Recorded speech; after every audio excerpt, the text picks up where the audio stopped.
প্রিয় দর্শক বন্ধুরা, এই মুহূর্তের জন্য আপার প্রাইমারি থেকে আবারও একটি গুরুত্বপূর্ণ খবর উঠে আসছে। ম্যাট কেস নিয়ে ফের আসছে আবারও একটি বড়সড় খবর আপডেট। এই ভিডিওর মধ্যে তার সবটাই আলোচনা করছি, তাই সম্পূর্ণ ভিডিওটিকে শেষ পর্যন্ত শুনে বোঝার চেষ্টা করবেন ও ভিডিওটিকে শেষ পর্যন্ত দেখে নেবেন।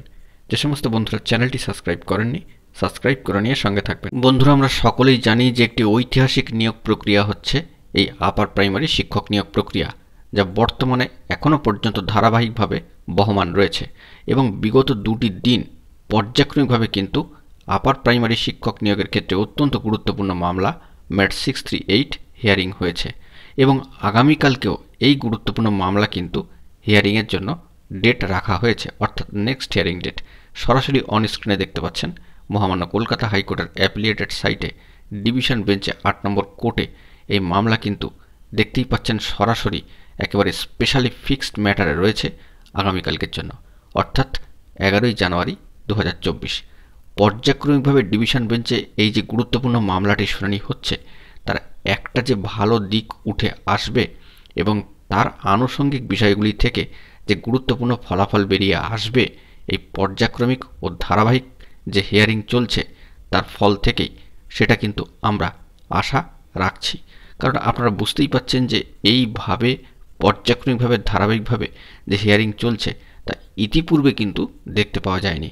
অর্থাৎ আমরা বুঝতেই পাচ্ছি যে এই নিয়োগ প্রক্রিয়ার দিকে কিন্তু সদর্থক ইঙ্গিত রয়েছে এবং যে সমস্ত আনুপ্রাসঙ্গিক প্রসঙ্গগুলো এর সাথে যুক্ত রয়েছে, অর্থাৎ একেবারে সহজ ভাষায় বলতে গেলে বিষয়টি এরকম দাঁড়াচ্ছে যে যোগ্য প্রার্থীদের স্কুলে প্রেরণ করার উদ্দেশ্যে জয়েনিং রিকমেন্ডেশন দেওয়ার যে নির্দেশ, সেটি তার পাশাপাশি ধারাবাহিক কাউন্সেলিংয়ের নির্দেশ, যা ইতিপূর্বেই সর্বোচ্চ ন্যায়ালয় সুপ্রিম কোর্টের তরফ থেকে একটি বার্তা এসেছিল যে ধারাবাহিক কাউন্সেলিং চালানোর ক্ষেত্রে কিন্তু কোনো ধরনের কোনো সমস্যা নেই।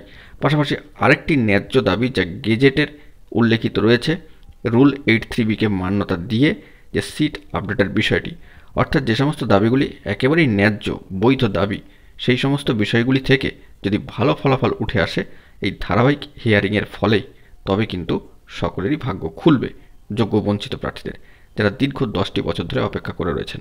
আমরা অত্যন্ত আশাবাদী যে এই যে ধারাবাহিকভাবে শুনানি হচ্ছে এবং সম্মানীয় বিচক্ষণ বিচারপতি এই সমস্ত বিষয়গুলি নিয়ে যে তাদের সার্বিক বিচক্ষণ দৃষ্টিভঙ্গি বা দৃষ্টিপাত করে রেখেছেন, সেক্ষেত্রে ভালো ফলাফল কিন্তু উঠে আসবে।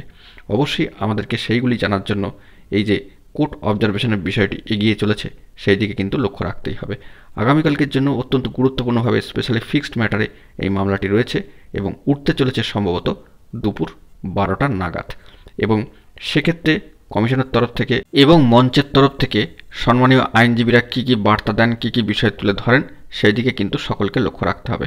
বন্ধুরা, প্রতিটি মুহূর্তে নিখুঁত যে খবরাখবর উঠে আসছে তা অবশ্যই আমাদেরকে চোখ রাখতেই হবে, কারণ দীর্ঘ 10টি বছর ধরে এই নিয়োগ প্রক্রিয়াটি থমকে ছিল, যা বর্তমানে কিন্তু একটু একটু করে এগিয়ে চলেছে।